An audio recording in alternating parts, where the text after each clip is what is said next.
اعوذ باللہ من الشیطان الرجیم بسم اللہ الرحمن الرحیم۔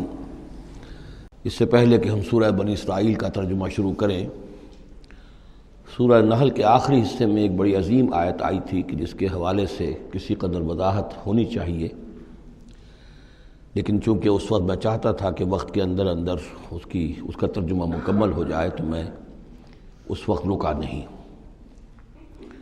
یہ آیت نمبر 125 ہے سورہ مبارکہ کی، ادعو الی سبیل ربک بالحکمۃ والموعظۃ الحسنۃ وجادلھم باللتی ہی احسن۔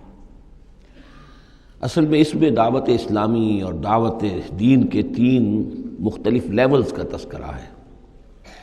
عام طور پر اس کو ایک ہی چیز سمجھ کر لوگوں نے ترجمہ بھی کیا ہے، وضاحت بھی کی ہے، لیکن دقت نظر سے جائزہ لیا جائے تو چونکہ انسانوں میں مختلف قسم کے انسان ہیں تو دعوت و تبلیغ کے بھی اسی اعتبار سے مختلف گوشے کہہ لیجئے، مختلف لیولز کہہ لیجئے۔ مثلا یہ کہ انسانوں میں ایک چھوٹی بڑی ہی مائنورٹی ہوتی ہے جن کو ہم انٹیلیجنسیا کہتے ہیں۔ یہ وہ لوگ ہیں کہ جو عقل سے کام لیتے ہیں، کسی بات کو قبول کرتے ہیں تو پہلے عقل سے سمجھتے ہیں تب قبول کرتے ہیں، جذبات سے نہیں۔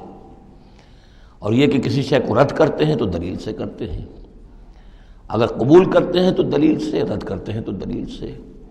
یہ انٹلیکچوئل مائنورٹی آپ اسے کہیں یا انٹیلیجنسیا کہیں، یا یہ کہ اس کے لیے برین ٹرسٹ بھی ایک لفظ ہے کہ ہر معاشرے کے اندر اس طرح کے لوگ ہوتے ہیں، اور یہ ہوتے بہت کم ہیں تعداد میں، لیکن ڈیسائسو ہوتے ہیں۔ اس معاشرے کا جو بحیثیت مجموعی رخ ہے وہ یہ معین کرتے ہیں۔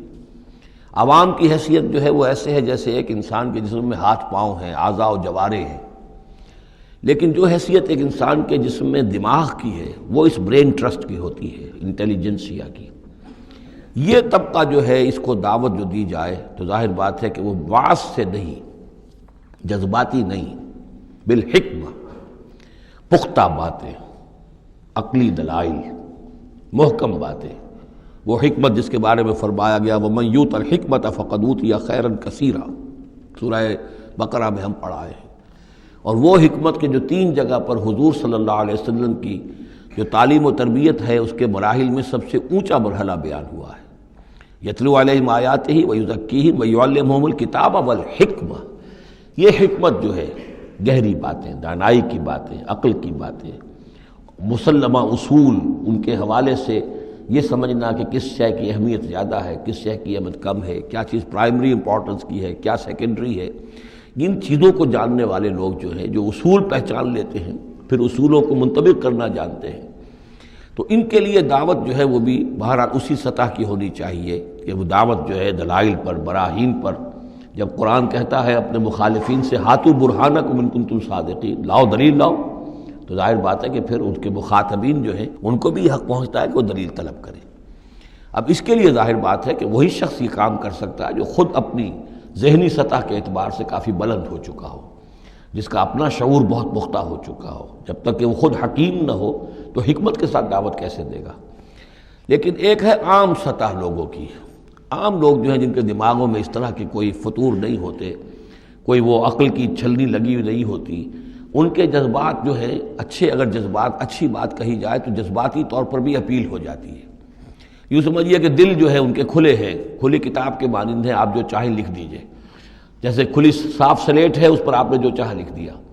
ایسے لوگوں کے لیے یہ ہے کہ موعظۃ الحسنہ، ایک بات جو ہے اچھی بات ہو، خلوص سے ساتھ کہی جائے، وہ شخص یہ محسوس کرے کہ جو بات یہ کہہ رہا ہے مجھ پر دھونس نہیں جمانا چاہتا، اپنے علم کا روب نہیں ڈالنا چاہتا، بلکہ یہ در حقیقت میری خیر خواہی کی وجہ سے، مجھ سے نفرت نہیں کرتا، میری تحقیر نہیں کر رہا ہے، جو یہ مجھ سے کہہ رہا ہے وہ خلوص سے کہہ رہا ہے۔ از دل خیزت بر دل ریزت، دل سے بات نکلے گی اور دل پہ جا اترے گی۔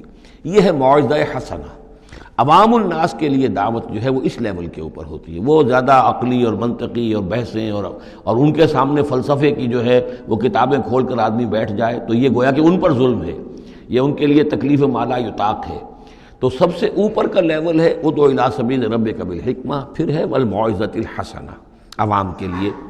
نمبر 3 وہ ہوتے ہیں کچھ لوگ معاشرے کے اندر کہ جو لوگوں کو گمراہ کرنے پر تلے ہوتے ہیں۔ مثلاً عیسائی مشنریز ہیں، انہیں تو خرچے ملتے ہیں، ان کے تنخواہیں ہیں، ان کے بجٹس ہیں، بڑی بڑی حکومتوں کی طرح کے بجٹ ان کے ہیں، ان کی ٹریننگ اس لیے ہو رہی ہے، انہیں خاص خاص ایشوز کے اوپر ٹرین کر کے بھیجا جاتا ہے مناظرہ کرنے کے لیے۔ قادیانیوں کا نظام ہے، بہائیوں کا نظام ہے، ان کے لیے یہ ہے کہ لوگوں کو ٹریننگ دے کر وہ مجادلے کے لیے، مناظرے کے لیے، بحث کے لیے، اس کے لیے ان کو تیار کیا گیا ہوتا ہے۔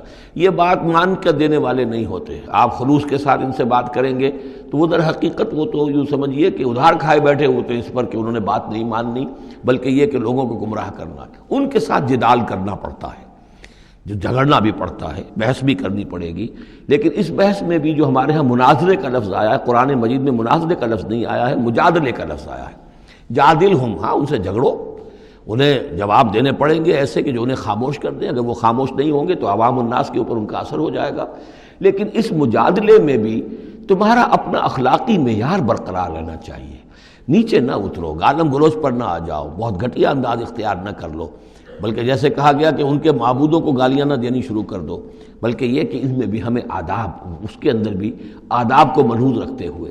تو یہ 3 لیولز ہیں، ادعو الی سبیل ربک بالحکمت والموعظۃ الحسنۃ وجادلہم باللتی احسن۔ اب اس میں ہر ایک کے لیے پھر تیاری کرنی ہوگی۔ قادیانیوں سے مباحثے کرنے کے لیے ظاہر بات ہے عام آدمی نہیں کر سکتا جب تک کہ ان اسپیشل ایشوز کے اوپر اس کو صحیح جو ہے اس کو تعلیم نہ دے دی گئی ہو، اس کے اوپر تربیت نہ ہو گئی ہو۔ اور اسی طریقے سے جو بہائیوں نے کوئی مسائل اٹھائے ہوئے ہیں، منکرین حدیث نے کوئی اٹھائے ہوئے ہیں، تو اس طرح کے لیے جو ہے یہ 3 لیولز ہیں، ان کو سمجھ لیجیے۔ اب آئیے ہم سورہ بنی اسرائیل کی طرف چل رہے ہیں۔